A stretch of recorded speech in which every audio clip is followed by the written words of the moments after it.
Released back in 2021, the 13 lineup has become a bit of a cult favorite, and after testing out the 13 Pro Max, it is easy to see why. With one of the most attractive colors that Apple has put on an iPhone in years, Sierra Blue, frosted glass on the back, and stainless steel on the sides, the iPhone 13 Pro lineup was a fantastic phone at launch. But how does it hold up 3 years later? And is it still worth buying at the $400+ price tag? This is the iPhone 13 Pro and Pro Max.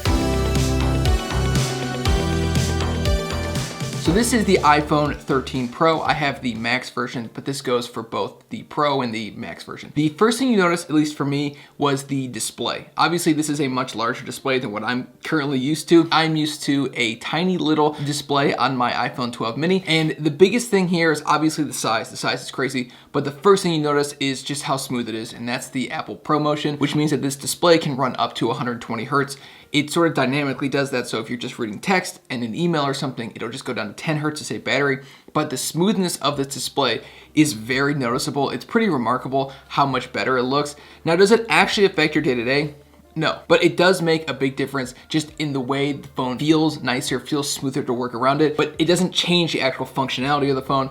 But definitely, it's pretty remarkable just using the display. The next thing is the 3-camera setup. I think it's remarkable how a phone that's 3 years old can take photos as good as what this phone can take. I mean, we're already on the iPhone 16, so 3 phones have come out since this phone was released, and this phone it still is so good. The cameras still hold up extremely well. The low light performance on the 0.5 is not very good. I was not very impressed with that, especially taking videos. The 1x zoom is really good, but in a bright setting, the 0.5 and the 3x, whether you're outside or in a well-lit home environment, they still look really good. At the end of the day though, we are limited by sensor size and not necessarily technology. The size of the sensor on this phone can only take in so much light, so you're always going to be limited by that. But this phone takes remarkable pictures.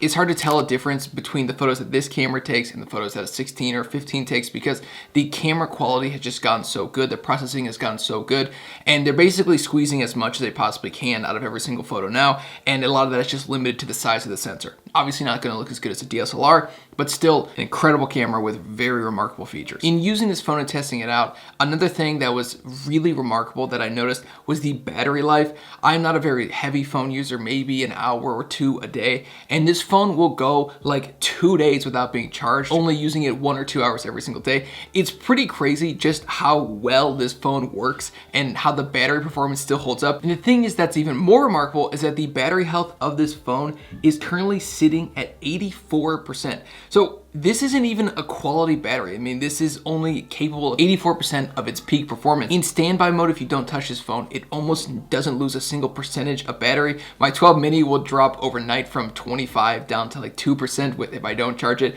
This phone basically goes from 25 to 24 or 22, and that's really remarkable. So the battery life still holds up tremendous to this day. This phone's battery performance was always amazing. It was always an elite performer, even years later. It compares with the iPhone 14s and the iPhone 15s. In a lot of cases, it beats both of them. So it's a great performing battery. The biggest thing though is obviously if your battery health is below 80%, below 75%, you're gonna notice some performance issues here and there, especially as you get down to the 20% area and it's cold outside, you're gonna start to notice some performance hits there. So obviously I would suggest, as opposed to buying a new one, just having Apple install a new battery for you because that's going to extend the life of your phone tremendously. This is missing USB-C. That doesn't bother me at all. It's missing the action button. That doesn't bother me at all. And of course, this doesn't have Apple Intelligence, which I don't think anybody really cares about at all. So you're missing some of the newer features, but at the end of the day, the functionality of a phone isn't necessarily dependent on its hardware anymore. Push everything so far to the extreme that the action button and the USB-C and Apple Intelligence, those are all kind of gimmicks anyways, just to try to convince you to buy a new phone. I know a lot of people like USB-C, but I dealt with Lightning. We've all dealt with Lightning for like 10 years, and so I imagine we could probably still deal with it. So that's always been my opinion, is I don't think it's that big of a deal switching from Lightning to USB-C. It's a minor convenience, but it's not that big of an inconvenience because we all have a billion Lightning cables anyways. The iPhone 13 Pro features an A15 Bionic, 6GB of RAM, which is definitely low in 2024, an impressive 12 megapixel triple camera setup with a 0.5x, 1x, and 3x zoom, a base model of 128GB of storage, which is more than enough today, but the longer you own this phone, the closer to a modern day 64GB that will begin to feel like. It features 5G, can run the latest iOS 18 software, and still features some of the best battery life that an iPhone has ever seen, beating even some of the more modern phones. The power efficiency to battery size in the Pro Max hit the sweet spot right on the head. So should you buy the iPhone 13 Pro? I think that in 2024, it's still a fantastic option. I know that's 3 years old at this point, but it's still a fantastic performing phone. It works extremely well. You should check out my day in the life of using it. That I pushed it to its furthest extreme that you can imagine, and it held up completely fine, more than anybody would basically need a phone to do, and it did that in a day. And it's a great phone. It's a fantastic phone. The only thing to question is the price to what you're getting. Obviously, it's a great phone, but the Pro version is about $400, $350 to $400. The Pro Max version is $450 to $500, sort of in that price range. And that's like a considerable amount of money, and you're probably going to get another 3 years of support out of it, and maybe another 2 after that of security updates.